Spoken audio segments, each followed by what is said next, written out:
Meus irmãos, eu saúdo a igreja com a graça e a paz do Senhor. Convido os irmãos a abrirem as escrituras no Evangelho segundo Mateus, capítulo de número 26.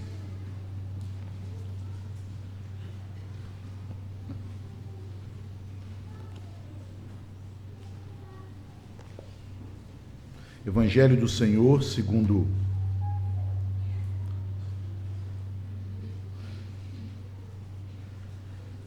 Evangelho do Senhor segundo Mateus, capítulo 26.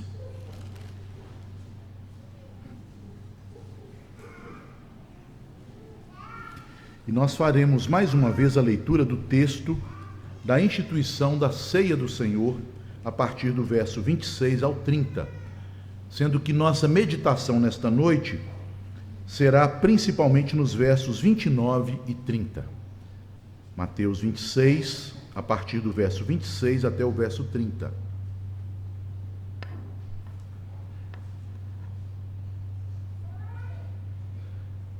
Tem como tirar esse zumbido?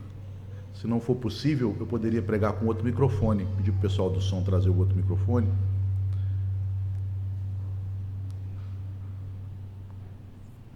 Som. Agora acho que pode deixar nesse volume, não precisa aumentar não. Se precisar eu falo alto. Abramos a palavra do Senhor em Mateus 26, dos versos 26 a 30. Diz assim: Enquanto comiam, tomou Jesus um pão e, abençoando, o partiu e o deu aos discípulos, dizendo: Tomai, comei, isto é o meu corpo. A seguir, tomou um cálice e, tendo dado graças, o deu aos discípulos, dizendo: Bebei dele todos, porque isto é o meu sangue, o sangue da nova aliança, derramado em favor de muitos para a remissão de pecados. E digo-vos que desta hora em diante não beberei deste fruto da videira, até aquele dia em que o hei de beber novo convosco no reino de meu Pai. E tendo cantado um hino, saíram para o Monte das Oliveiras. Oremos. Senhor Deus Pai, Deus bendito, Deus e Senhor e Pai do nosso Senhor Jesus Cristo, a Ti, ó Deus, nós invocamos nesta hora, suplicando pelo favor e pela operação do Teu Espírito Santo, neste momento solene do culto, onde meditaremos em Tua palavra. Sabemos, ó Deus, que a palavra do Senhor, as Sagradas Escrituras, só podem ser discernidas espiritualmente, pois se assim não for, ó Deus, elas serão para nós pedra de tropeço e motivo de escândalo. Desse modo, ó Pai, nós te pedimos, livra-nos, Senhor, de tropeçarmos na Tua palavra, de nos escandalizarmos na Tua verdade.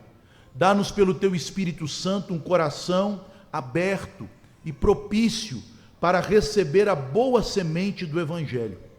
Aviva, Senhor, naqueles que são Teus filhos, a fé, a esperança das coisas que são futuras, a fé que também consiste na certeza daquelas coisas que são reais, de fatos que não se veem. E aqueles, ó Deus, que porventura ainda não têm a fé salvadora, que possuem uma fé apenas naquilo que é visível em relação ao Evangelho, que o Senhor se compadeça deles, que ao ouvirem falar destes mistérios, que são impenetráveis pela mente, pela capacidade do homem, da sua carne, que eles, ó Deus, sejam incomodados pelo Evangelho e pelo Teu Espírito sejam regenerados, nascidos de novo, para compreenderem estas coisas, para terem olhos espirituais e ouvidos abertos pelo Espírito Santo, a fim de poderem ver o Teu reino, ouvir a mensagem do reino e entrar, Senhor, na Tua presença. Fala conosco nesta noite, assim oramos em nome de Jesus. Amém. Meus amados irmãos, nós temos meditado, já é o quarto sermão neste texto, sobre o significado da ceia do Senhor. E ao falarmos do significado da ceia, nós estamos tratando da essência da própria fé, daquilo que significa a fé. Infelizmente, em nossos dias, as pessoas têm confundido a fé que salva com a crença humana. O homem pode ter um tipo de fé, um tipo de crença, uma convicção a respeito de coisas deste mundo, até mesmo de coisas que não são naturais, que são extraordinárias, mas que estão na esfera deste mundo. Por exemplo, a fé em milagres é uma fé humana. Em todas as religiões que não são sobrenaturais, porque procedem do coração humano, há a crença em milagres. Mas no que consiste a fé salvadora? A fé no santo evangelho de Jesus e nas verdades de Deus. A fé, ela possui dois elementos que nós encontramos no texto de Hebreus, no capítulo 11, no versículo 1. Ali há uma definição da fé salvadora, da fé que, conforme está escrito em Hebreus 11:6, é a fé que agrada a Deus, porque sem fé é impossível agradar a Deus. O primeiro elemento essencial da fé que eu gostaria de destacar, no texto de Hebreus ele aparece em segundo lugar, mas eu vou colocá-lo aqui em primeiro lugar, porque na ceia, no significado da ceia, este elemento da fé está associado ao simbolismo do pão e do vinho. Este elemento é a certeza ou o conhecimento acerca de fatos que não se veem. Perceba, o que é um fato? Fato é algo real, algo que existe ou que já aconteceu. No entanto, a fé, ela crê em fatos, em coisas reais, que aconteceram e que existem, mas que não podem ser vistas, coisas invisíveis. Estes fatos, conhecidos apenas pela fé, são as verdades do Evangelho da Graça. Todas estas verdades que são apontadas pela ceia do Senhor a respeito de quem é Jesus, de sua identidade e do significado da sua obra, principalmente da sua morte. Vejam, meus irmãos, o pão da ceia nos apresenta fatos da fé. Coisas que nós cremos, que são fatos, que são realidades, mas que não podem ser vistas, a não ser pela fé. Que coisas são estas? Que Jesus é o Filho de Deus, eterno com o Pai, mas que na plenitude dos tempos ele se fez homem. Ele disse: eu sou o pão vivo que desceu dos céus. Se você tem fé, você crê nisto. Que Jesus não é apenas um homem, mas ele é o Filho de Deus que se fez homem. Outro fato apontado para o pão é que ele viveu uma vida sem pecado. Ele foi o único homem que viveu neste mundo sem pecado, totalmente santo, imaculado e puro. Ele foi concebido no ventre de uma virgem sem pecado. Ele nasceu sem a corrupção do pecado que todos nós herdamos de Adão, menos ele. E ele viveu, mesmo sendo tentado, não pecando. Ele não pecou em sua mente, pensamentos, desejos, afeições. Ele não pecou no coração, em palavras ou em atos. Ele é o pão vivo que desceu dos céus, como pão asmo, sem pecado. É o que o apóstolo Paulo fala a respeito do pão da ceia, escrevendo aos Coríntios. Além disso, a nossa fé crê a respeito de Jesus, que como o Filho de Deus que se fez homem e viveu sem pecado, ele viveu assim para oferecer a sua vida. Por isso ele partiu o pão. Ele veio para entregar a sua vida. Jesus não foi morto, ele se ofereceu para morrer em favor de nós. Ninguém tinha poder para tirar a vida dele. Ele se deu como um cordeiro que foi levado ao matadouro por amor de nós. A fé crê nestes fatos. A fé também crê nos fatos representados pelo cálice de vinho da ceia. Os fatos de que naquela morte, ao derramar o seu sangue, Jesus, ele expiou, isto é, ele cobriu os nossos pecados. Deus nos recebe na sua presença, Deus nos perdoa de todos os nossos pecados, Deus nos aceita como filhos, não por obras de justiça que tenhamos praticados, mas pelo sangue.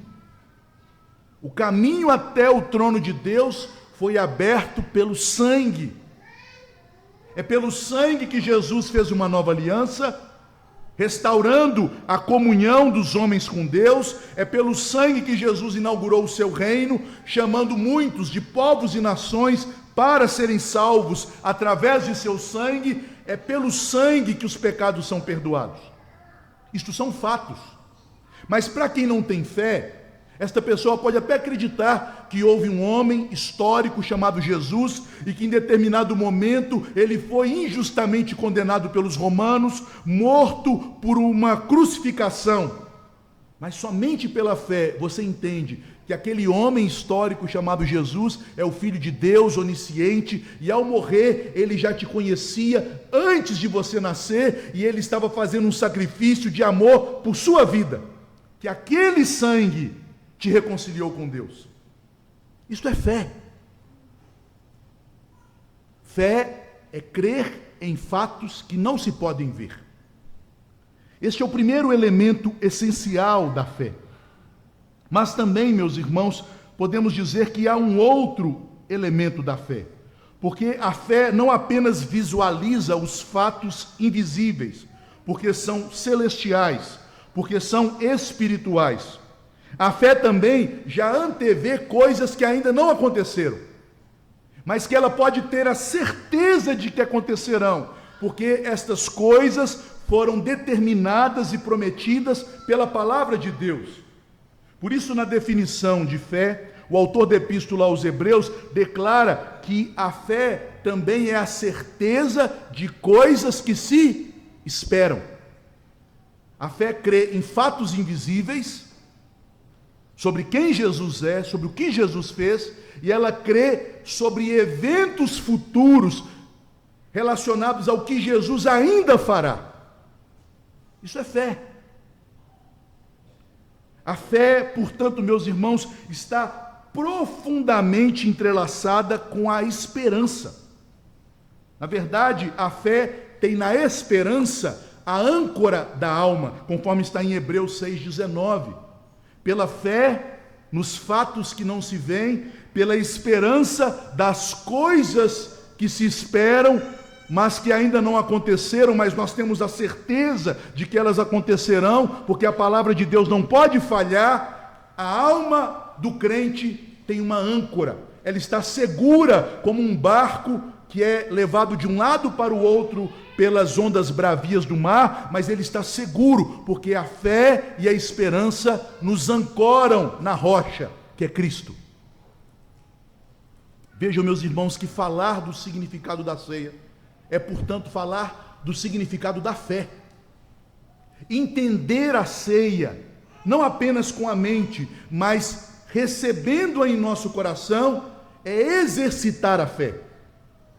Ao tomarmos o pão e o cálice, nós estamos afirmando que nós cremos em fatos que não se veem.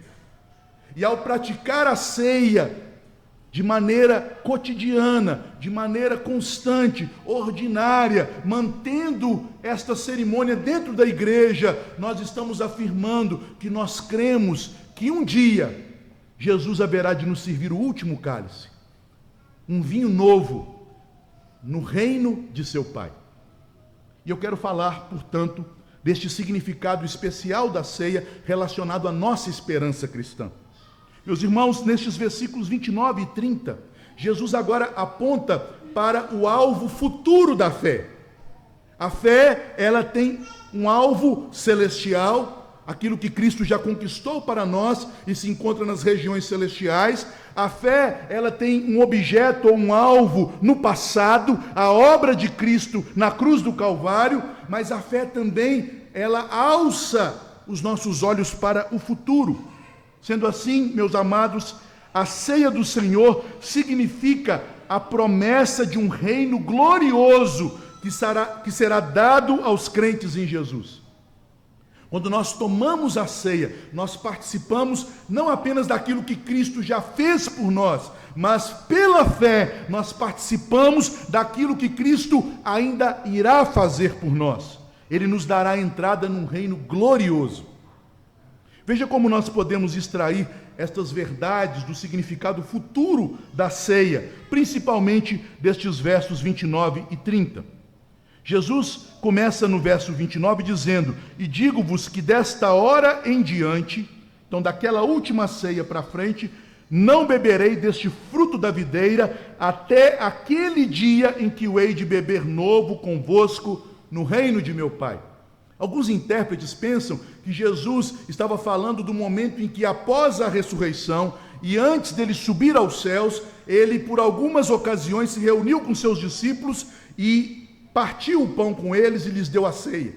Mas, meus irmãos, estas ocasiões não foram ocasiões para beber de um cálice novo, mas do cálice da ceia. Jesus, após ressurreto, ele ministrou a ceia para os seus apóstolos. Nós podemos ler isto especialmente no Evangelho de João. Aqui Jesus não está falando daquela ceia, que é a ceia do Senhor, da qual nós participamos, que ele tomou com seus discípulos após ressurgir, mas ele está falando de uma nova ceia, de um novo cálice que ele daria aos seus discípulos quando o reino da glória de Deus se manifestasse em sua segunda vinda. Mas para entendermos claramente o que Jesus estava dizendo aqui, nós devemos nos lembrar de como era celebrada a Páscoa judaica. Os irmãos devem se lembrar, meus irmãos, que a Páscoa judaica, ela possuía 4 cálices de vinho. Cada um destes cálices de vinho associado a uma das promessas de Deus para o seu povo no livro de Êxodo, especificamente no capítulo 6, nos versículos 6 e 7. Então, a cada um destes cálices, o anfitrião, o chefe da casa, abençoava o cálice e falava de uma daquelas promessas, de uma daquelas bênçãos. O primeiro cálice era o cálice da santificação, significando que Deus tiraria, separaria o seu povo do Egito. O segundo cálice era o cálice do juízo, que Deus agiria com mão forte, castigando os egípcios para livrar o seu povo. Após o segundo cálice, que só é mencionado, este segundo cálice, no Evangelho de Lucas, depois você pode verificar lá em Lucas 22, 14 a 20, que Lucas é o único evangelista que fala de 2 cálices. Após este segundo cálice, então era tomado o pão e se dava uma bênção para o pão. No momento entre o segundo e o terceiro cálice, quando o pão foi tomado e abençoado, ali Jesus passou da Páscoa para a ceia. Ali, como diz João Calvino, Cristo naquele momento aboliu as figuras da lei e instituiu o sacramento da ceia. Ele ressignificou o pão e ele ressignificou o terceiro cálice. Percebam, meus irmãos, que isto está subentendido no verso 26.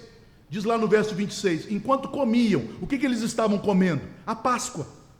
Jesus havia já dito aos seus discípulos para prepararem para ele a Páscoa. Veja no verso 18, ide à cidade, vá ter com certo homem e digam a ele, em tua casa celebrarei a Páscoa.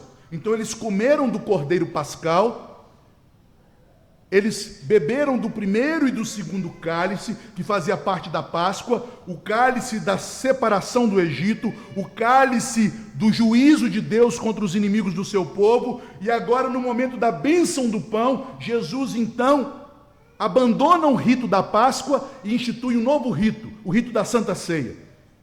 Aqui começa a igreja. Aqui começa o Novo Testamento, como ele mesmo disse a respeito do cálice. Este é o cálice do Novo Testamento, da nova aliança. Neste momento, então, após abençoar o pão, Jesus, ele toma o terceiro cálice e o ressignifica. O terceiro cálice da Páscoa tornou-se o cálice da ceia. E por que Jesus escolheu o terceiro, não o primeiro, o segundo ou o quarto? Porque o terceiro cálice da Páscoa judaica é o cálice da redenção. E é também chamado de cálice da bênção, porque sobre o cálice da bênção, o cálice da redenção, havia a invocação da bênção sobre o vinho. Então, naquele terceiro cálice, o judeu abençoava o vinho e lembrava da promessa de Deus lá em Êxodo, no capítulo 6, no versículo 6, ao final do versículo, de que ele haveria de redimir o seu povo. de que ele haveria de comprar e libertar o seu povo, salvar o seu povo dos seus inimigos. Jesus então explica: a redenção que Deus prometeu não é o livramento da escravidão do Egito apenas. A redenção que Deus prometeu é o livramento da condenação eterna por causa dos pecados. E este cálice significa o meu sangue, que haverá de libertá-los desta condenação. Após isto, meus irmãos, o que Jesus faz? Ele termina o ritual, mas faltava algo. Os irmãos se lembram de quantos cálices os judeus eram servidos na Páscoa? Não eram 4? Jesus não tomou o terceiro cálice e o consagrou como cálice da ceia? O que se fez então do quarto cálice? É o que nós encontramos no verso 29. Este versículo 29 é a resposta de Jesus ao propósito dele, ou a nova destinação que ele dá ao quarto cálice. E qual era o significado do quarto cálice? Primeiro cálice, santificação ou separação. Eu vou separar o meu povo do Egito. Segundo cálice, o cálice do juízo. Eu julgarei os inimigos do meu povo. Terceiro cálice, que se tornou o cálice da bênção, o cálice da ceia. Eu vou redimir o meu povo. Quarto cálice, o cálice da consumação.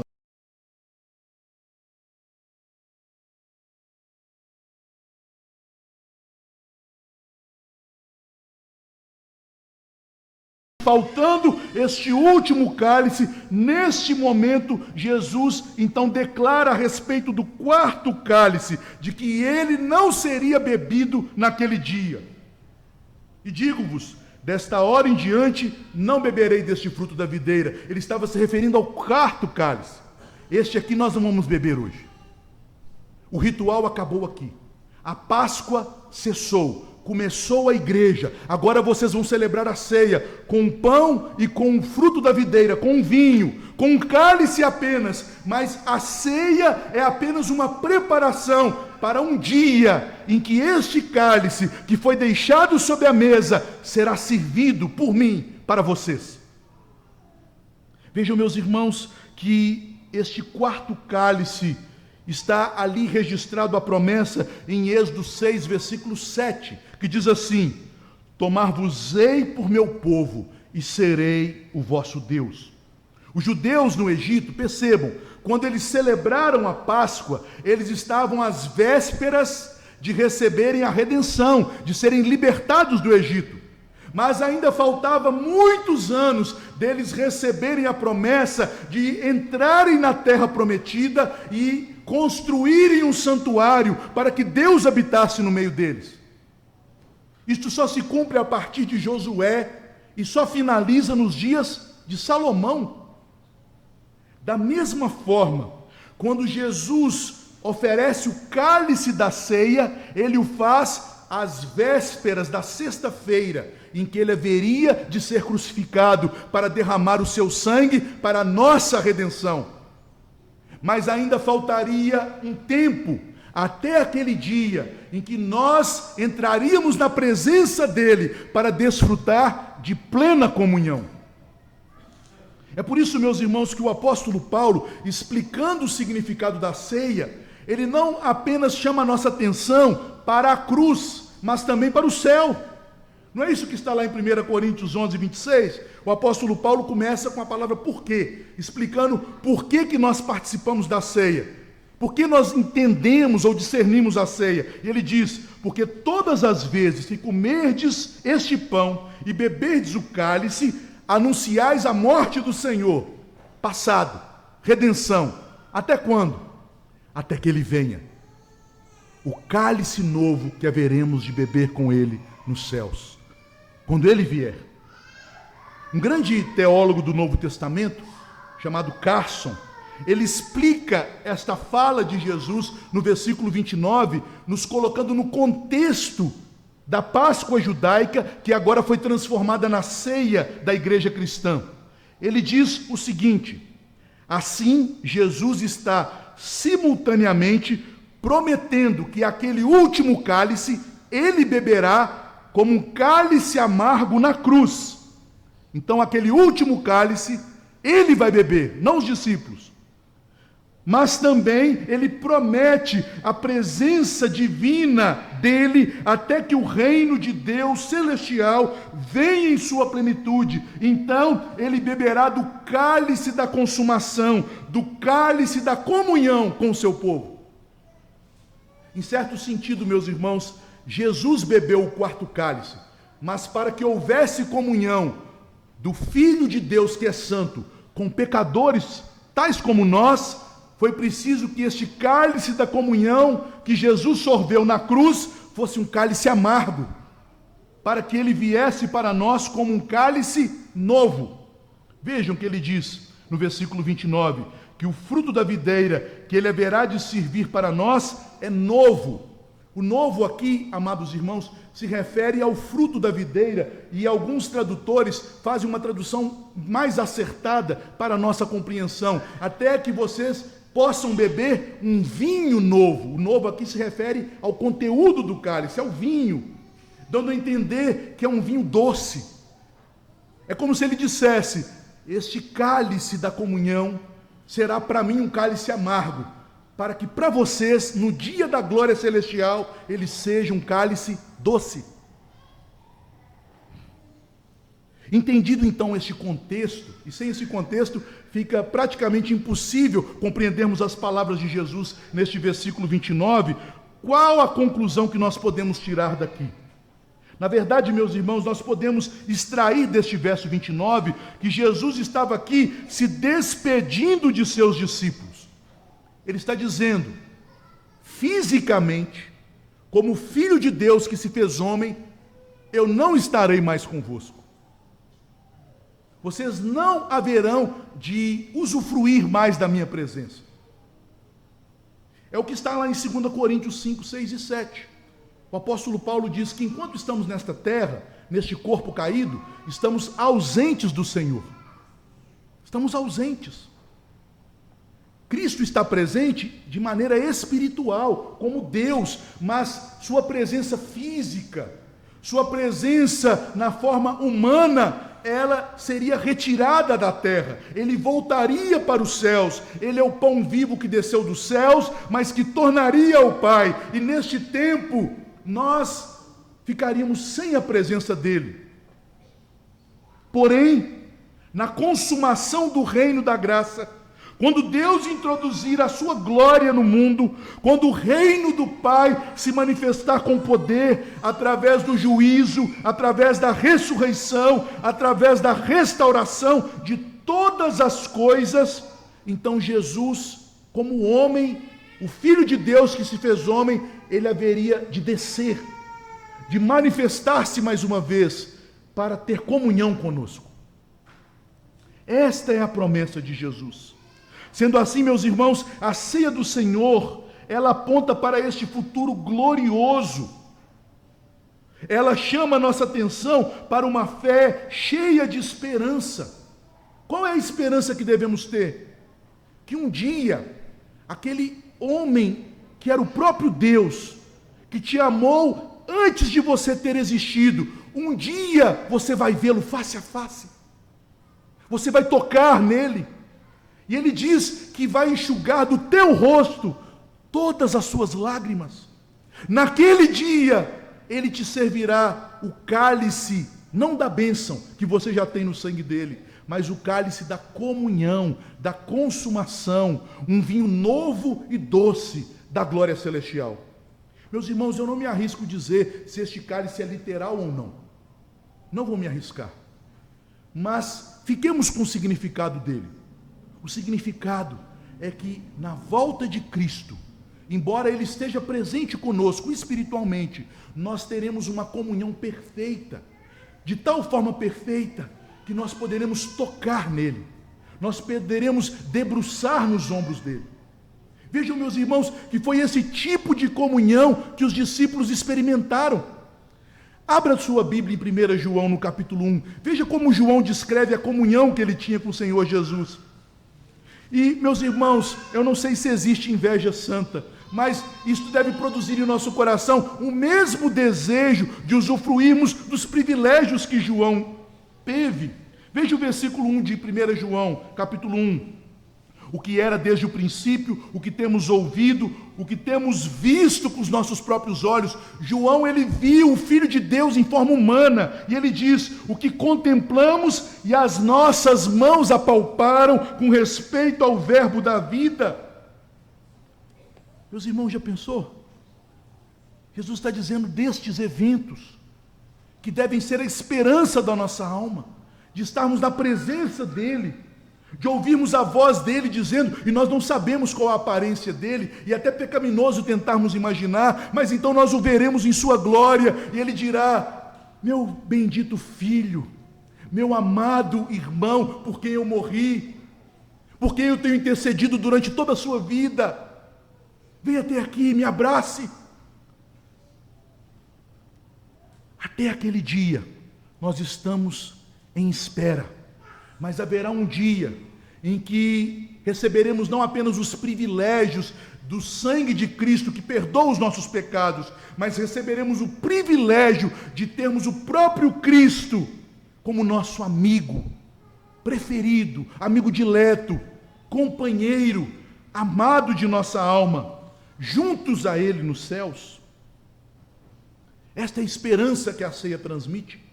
Um dia estaremos onde Ele está. Hoje Ele está conosco espiritualmente, mas um dia estaremos onde Ele está, presencialmente e fisicamente. Mas há um outro ponto aqui que nós podemos extrair do verso 30. O verso 30, quando eles cantam um hino, infelizmente a tradução não foi feliz, eu vou mostrar por quê, que eles não cantaram um hino. Eles louvaram entoando uma série de salmos. E essa tradução nos leva ao erro de achar que eles cantaram apenas um hino. Mas quando eles cantam o halel, os louvores ao Senhor, esta atitude de cantar após a ceia, os louvores ao Senhor, mostra que Jesus quer produzir em nosso coração a esperança de que Ele vai nos preservar até o fim. De que Ele não apenas cobriu os nossos pecados com seu sangue, mas de que Ele nos tem dado o seu Espírito, que nos capacita com poder a perseverarmos pelo poder dEle até o fim, até aquele dia em que estaremos junto com Ele. Diz o texto, eles cantaram um hino. É difícil para o tradutor, eu faço essa concessão, porque aqui não existe este verbo cantar, existe um verbo que não há no português, eles inodiaram, como se houvesse o verbo inodiar. Eu estou fazendo aqui um neologismo, estou criando a palavra, mas é uma forma verbal do substantivo hino, riminó, que quer dizer inodiar, ou cantar louvores. Esta mesma expressão aparece mais 2 vezes na Bíblia, e nas outras 2 vezes ela foi melhor traduzida. Ela aparece, por exemplo, em Atos 16, 25. Permitam-me ler esta passagem. Diz assim, quando Paulo e Silas foram presos em Filipos, diz, por volta da meia-noite, Paulo e Silas oravam e inodiavam, ou seja, cantavam louvores a Deus. Cantar louvores, na língua grega, é uma palavra só. Também esta palavra aparece mais uma vez no Novo Testamento, e esta é a última ocorrência que nós temos desta palavra no Novo Testamento, em Hebreus, no capítulo 2. Em Hebreus 2, versículo 12, referindo ao próprio Cristo, aqui é Cristo que canta, diz assim, dizendo, a meus irmãos declararei o teu nome, cantar-te-ei louvores. No original, cantar-te-ei louvores é uma palavra só. Inodiarei-te. Cantarei louvores no meio da congregação. E o que significa hino? Na nossa visão moderna, hinos é um estilo musical próprio para as igrejas, principalmente no que diz respeito a músicas litúrgicas, com estrofes, com coros, mas com várias temáticas religiosas. Nós temos hinos no nosso hinário que são de louvor, de adoração, de contrição, de orações cantadas, de lamentos e etc. Mas isto não é assim na Bíblia. Hino na Bíblia significa louvores. E percebam que nas outras ocorrências da palavra, tanto em Atos quanto em Hebreus, a tradução é mais, podemos dizer, acertada. Ali são traduzidos hinos como louvores. Então a palavra grega hino significa cântico de louvor. E a que se referem estes hinos? Não a composições humanas sobre temas religiosos, mas se referem a um tipo de salmos, o chamado Halel. A palavra hebraica Halel significa louvor. Daí nós temos uma palavra tão conhecida, aleluia, que é formada por Halel, louvor, e Iá, que é uma forma abreviada do nome de Deus, Yavé. Então aleluia significa louve ao Senhor, louve a Yavé. Então hinos são louvores, são salmos de louvores. Se você der uma passeada no livro de Salmos, você vai ver que alguns salmos têm como título inspirado o termo hino, que significa salmo de louvor. Dito tudo isso, dado esta explicação contextual para entendermos o contexto histórico e também o significado da expressão cantando um hino, nós poderíamos então traduzir que depois de Jesus prometer que na sua vinda ele serviria o quarto cálice aos seus discípulos, eles cantaram o Halel, eles cantaram os salmos de louvor. E quais são estes salmos? Os salmos de louvor que eram cantados em todas as festas judaicas, principalmente na Páscoa, são os salmos de 113 a 118. Todos estes salmos são salmos de louvor. Todos eles chamam o povo de Deus a louvar ao Senhor. E eles são cantados nas festas da Lua Nova, do Tabernáculo, de Pentecoste e principalmente na véspera da Páscoa, neste momento em que Jesus estava. Então ele suspende o rito da Páscoa, não servindo o quarto cálice, o cálice da consumação, o cálice da comunhão, mas ele não suspende o ato litúrgico em que o chefe da família, ele conduzia aquela casa no cântico de louvores, no cântico do Halel. Agora, vejam, meus irmãos, o que estes salmos descrevem. Eles chamam o povo de Deus a louvar ao Senhor, mas quais são os motivos do louvor? Primeiro, porque Deus salva o pecador desvalido, Salmo 113. E Deus salvou o seu povo, os tirando do Egito, Salmo 114. Porque Deus é o único Deus e os ídolos das nações não são nada, Salmo 115. Este Deus, no momento da angústia, ele vem em socorro do seu povo, e por isso o seu povo pode declarar: eu te amo, Senhor, Salmo 116. E este Deus que salva o seu povo, ele haverá de ser louvado pelos gentios, ele haverá de ser conhecido em todas as nações, porque sua salvação chegará aos confins da terra, sua misericórdia e sua fidelidade, Salmo 117. E como Deus fará isto? E aí nós chegamos ao mais importante dos salmos de louvor, que eram cantados na Páscoa, o Salmo 118. Ele fará isto pelo Messias. O Salmo 118 é um salmo de louvor por Cristo, pelo Messias. Ele virá, ele sofrerá, ele será rejeitado pelo seu povo, mas ele vencerá e por fim ele será aclamado: bendito o que vem em nome do Senhor, hosana. Meus irmãos, então, nós lemos essa tradução, ela não faz jus a este episódio que com a imaginação nós queríamos visualizar. Jesus, na última ceia, cercado pelos seus 11 apóstolos, cantando estes salmos, e aí ao chegar no Salmo 118, meus irmãos, imagine as emoções espirituais, Jesus cantando um salmo de louvor por ele mesmo, por aquilo que ele faria naquele momento a seguir. Então, o final do salmo, nos versículos 21 a 29, que falam que a pedra rejeitada, Deus a tornaria pedra de esquina, e portanto as nações clamariam: bendito o que vem em nome do Senhor. Esta parte final era cantada 2 vezes pelo anfitrião. Jesus a cantou 2 vezes. E aqueles que estavam na casa cantariam: amém, amém. Alguns estudiosos então acrescentam que naquele episódio, naquele momento da noite que antecede o dia de Páscoa, onde o cordeiro era comido e servido à família, também se cantava mais um salmo de louvor. Era cantado, além do Halel, os salmos 113 até o 118, o Salmo 136. E neste Salmo 136 há um louvor a Deus, mais uma vez rememorando a obra dele de salvar o seu povo do Egito, mas o Salmo termina falando que Deus é aquele que mantém, que governa, que sustenta toda a criação. Portanto, o louvor final, após o Messias ser louvado por sua salvação, era o louvor a Deus por trazer salvação a toda a terra. O Salmo 136 louva a Deus e a Cristo pela restauração da criação. Foi isto que eles cantaram. Então é melhor traduzir. Eles cantaram louvores. Eles não cantaram só um hino. Eles cantaram salmos, os santos salmos. Mas percebam, meus irmãos, que o conteúdo daquilo que eles cantaram fortaleceu a fé dos discípulos.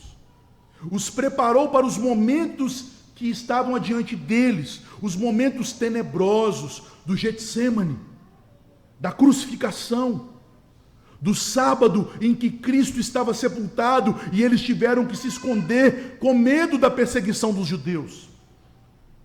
Estes salmos que foram cantados na última ceia, os lembraram também nos dias por vir, após o Pentecoste, quando eles foram perseguidos pelo Império Romano e pelas autoridades judaicas, quando eles foram lançados aos leões, crucificados, mortos, cerrados.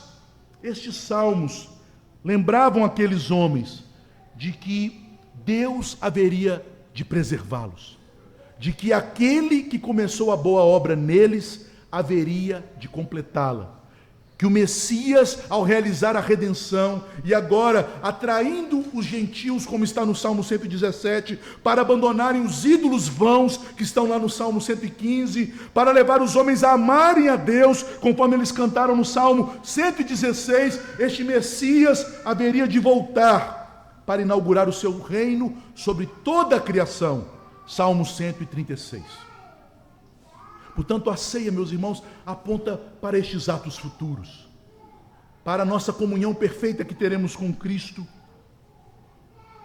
mas também para a preservação que Deus nos dará até aquele dia. Mas eu gostaria de falar mais alguma coisa a respeito desta plena comunhão com Cristo. Vejam que o mais importante de tudo isto é que Jesus promete um dia se reunir presencialmente com seus discípulos. Meus irmãos, guarde este ponto, porque este ponto é, de fato, um antídoto quanto à heresia da missa católica. Porque na missa católica eles não dizem que Cristo está presente. Como Cristo pode estar presente se ele mesmo disse que ele só tomaria um cálice com ele quando o reino do Pai fosse inaugurado? Então, ao tomarmos a ceia, nós sabemos que Cristo está presente espiritualmente, mas não mais fisicamente. Cristo não está no pão, Cristo não está no vinho, Cristo está nos céus. O apóstolo Pedro declara esta verdade em Atos no capítulo 3, versículo 21. Pedro diz: é necessário que o céu receba Jesus até os tempos da restauração de todas as coisas. E o apóstolo Paulo, então, nos chama a buscar estas coisas do alto. Ele diz em Colossenses 3:1: buscai as coisas lá do alto, onde Cristo vive, assentado à destra de Deus. Diminuir Cristo a alguém que está presente materialmente na ceia é negar as Escrituras, que diz que ele fisicamente, em sua natureza humana, está glorificado nas alturas. Buscai as coisas lá do alto, onde Cristo vive. Ainda em Filipenses 3:20, que nós lemos hoje, nesta noite, ali a palavra de Deus nos diz que a nossa pátria está nos céus, de onde também aguardamos o Salvador, o Senhor Jesus. Ele virá dos céus. Desse modo, meus irmãos, quando Jesus promete tomar um cálice novo no reino da glória de seu Pai, ele subentende com esta promessa nossa plena redenção. Isto ocorrerá no dia em que a morte for vencida. em que o pecado for retirado do nosso corpo, em que o mortal for revestido da imortalidade, o que é corrupto da incorruptibilidade, o que é carnal revestido de glória e de honra. Naquele último dia, nós estaremos revestidos de glória e seremos tal como Ele é. No mundo restaurado, tendo corpos restaurados, sendo almas de justos aperfeiçoados, sem a presença de mal ou pecado algum, nesse dia, nós poderemos usufruir da perfeita e plena comunhão com o Senhor. Por enquanto, meus irmãos, todos nós que cremos estamos unidos a Cristo, mas o pecado atrapalha a nossa comunhão com Ele, não é verdade? Você pertence a Ele, você é parte do corpo dEle, você é um ramo nele que é a videira, que te dá força, sem a qual você não pode fazer nada, mas os seus pecados, suas fraquezas, suas tentações, suas mazelas não te permitem sentir todo o amor dele, toda a graça dele, usufruir de tudo aquilo que vem dele, de toda sorte de bênçãos espirituais nas regiões celestiais em Cristo, que você já tem, porque você já está assentado lá com ele. Mas um dia, nós que já estamos unidos com ele, haveremos de usufruir de toda a plenitude do seu amor. Meus irmãos, esta verdade de nossa união com Cristo e comunhão com ele é tão misteriosa, que a Bíblia diz que naquele dia, Deus será tudo em todos. Deus não apenas estará presente em nós, como ele já está pelo Espírito Santo. Nós habitaremos nele, na glória dele. Deus será tudo em todos. Finalizando, a Santa Ceia nos aponta para realidades futuras. Ela estimula a nossa fé nestas realidades. Portanto, todas as vezes que você participar da ceia, lembre-se que o crente vive na terra, mas os seus olhos, pela fé, sempre devem ser colocados nos céus. Nossa esperança não provém da terra, nossa esperança provém da fé na palavra de Deus, de coisas certas que haverão de se cumprir, porque foi Deus que disse, de coisas relacionadas ao mundo por vir. Lembre-se do que o apóstolo Paulo exorta a Timóteo. Timóteo, nada temos trazido para esta vida, nem dela levaremos coisa alguma, mas nós sabemos, meus irmãos, que se nós buscamos as coisas do alto, onde Cristo vive, lá no alto, nós temos tesouros sendo guardados para nós. Onde está a âncora da sua alma? Onde está a sua esperança? Nas coisas que você faz, nos seus estudos, na sua capacidade, no seu trabalho, no seu dinheiro, na sua saúde. Todas estas coisas são falidas e vãs. Nenhuma delas pode te socorrer no dia mau. Nenhuma delas pode te preservar na hora do juízo. Sua esperança está neste mundo? Quão pobre você é. A esperança do crente está em Cristo, nos céus, na glória. Em segundo lugar, a obra da redenção, meus irmãos, não tem seu ponto mais alto no sangue de Cristo. Nós, crentes, às vezes nos afeiçoamos tanto àquilo que Cristo fez na cruz, que esquecemos que Cristo não ficou na cruz. Tem pessoas que até fazem imagens de Cristo na cruz. Não, a cruz está vazia. Na cruz, ele derramou o sangue para que pelo seu sangue nossos pecados fossem expiados, cobertos, pagos, para que uma vez que ele ressurgisse, e nós nos tornássemos um com ele, purificados dos nossos pecados, nós possamos ter comunhão com ele, para morar para sempre na presença dele. O sangue é o meio, o sangue é o preço, o sangue foi o pagamento para que nós fôssemos reconciliados com Deus, para que Deus pudesse nos chamar de filhos, e nós então, pelo Espírito Santo, pudéssemos clamar, Pai.